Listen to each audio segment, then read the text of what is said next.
The step back rule. Why your brute force approach is secretly putting you behind. This is what I learned today. This might seem plain and boring if you just use your phone speaker. I hid delicate sounds and voice tricks in here that only headphones can pick up. Do not leave the premium experience on the table. Grab your earbuds, try it right now, and see for yourself. Have you ever hit a wall and tried to just force your way through it because you were too tired to stop, only to snap something important and make the mess 10 times worse? Let's see how Harry escaped this exact same trap with a simple change in perspective in today's story, The Knotted Hose. Harry was out on the driveway on a boiling hot Saturday. He was trying to wash his car with a long green garden hose. Suddenly, the water dropped to a tiny drip. He looked back and saw the hose was wrapped tight around the leg of a heavy wooden bench. He was hot, tired, and honestly just couldn't be bothered walking all the way back to fix it. So he planted his boots, gripped the hose tight, and gave it a massive yank. A heavy blast of water shot out. Harry grinned. "Sweet as," he muttered. The annoyance completely melted away. He felt like a boss who didn't have to follow the rules. He solved the problem without taking a single step.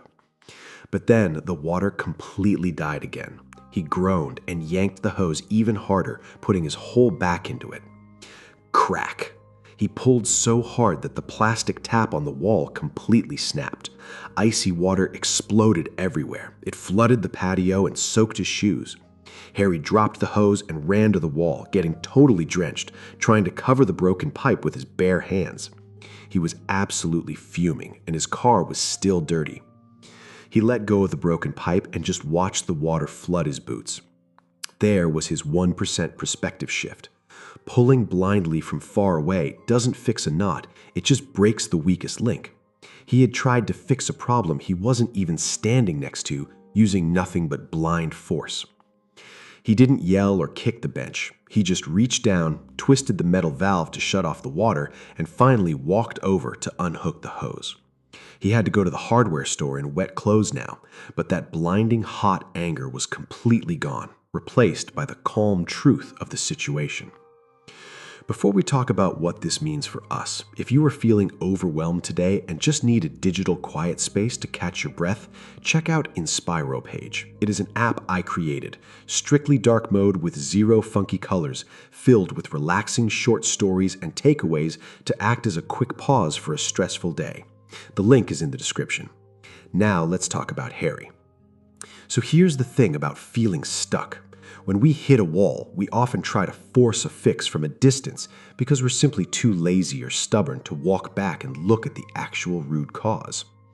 Force applied from a distance only tightens the knots you cannot see. You can never outmuscle a bad setup. You'll only break the foundation. Taking 5 seconds to walk back to the source saves you hours of cleaning up a massive mess. So, here's your action for today. If you hit a sudden stop in your work or life today, don't just blindly pull harder. Shift your perspective by 1%. Drop the tension, walk back to where the problem actually started, and untangle it by hand.